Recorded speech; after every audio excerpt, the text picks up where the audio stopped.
Magandang hapon, Pilipinas, 2:57 ayon sa Philippine Standard Time. Kasama niyo si Harry Bayona para sa Panahon TV Express. Tuluyan nang lumakas si Bagyong Odette sa kabila ng kanyang almost stationary na pagkilos. As of 10 a.m. ito po'y huling namataan 800 kilometers east ng Tuguegarao City. At mga kababayan, dahil nga po sa mabagal na pagkilos ng nasabing bagyo, mahalagang malaman ano nga kaya magiging epekto nito sa lagay ng ating panahon sa mga susunod na araw. Silipin po natin yan sa tulong ng 3-day weather forecast ng Pag-asa. Unahin po natin sa Baguio, magiging maulan nga po ang ating panahon. Simula bukas, magpapatuloy po yan hanggang sa Friday. At mga kababayan, paghandaan po natin ang araw ng Sabado, rains with gusty winds ang ating mararanasan. Ibig sabihin, mas malalakas sa pag-ulan at mas malalakas na hangin ang ating mararanasan dyan.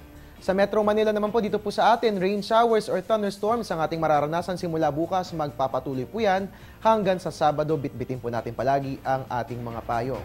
Sa Metro Cebu naman po, magiging maulan ang ating panahon bukas pero wala pong dapat alalahanin dahil pagsapit ng Biyernes at Sabado, gaganda ng muli ang lagay ng ating panahon. Sa Metro Davao naman po, partly cloudy skies ang ating mararanasan. Simula po yan bukas, magpapatuloy po yan till Saturday. Generally speaking, fair weather naman po ang mararanasan dyan. At bilang panghuli sa Zamboanga, fair weather din po ang ating mararanasan. Simula po yan bukas, magpapatuloy po yan hanggang sa araw ng Sabado. At yan nga po ang 3-day weather forecast natin sa atin ng Pag-asa.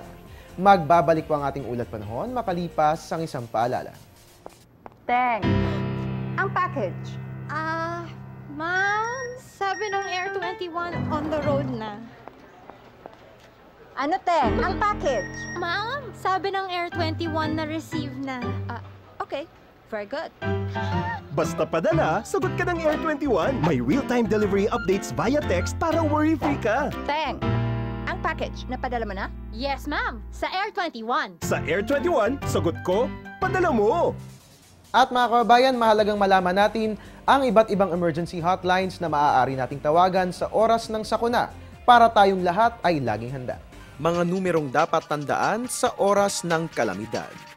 Pag-asa 433-8526, NDRRMC 911-1406, MMDA Flood Control 882-4177, 117 naman para sa Philippine National Police. Philippine Coast Guard 527-6136, Philippine Red Cross 911-1876, Bureau of Fire Protection 729-5166. Kaalaman at kahandaan, susi sa kaligtasan. Isang paalala mula sa Panahon TV. Ang programang ito ay hatid sa inyo ng Air 21. Sagot ko, padala mo!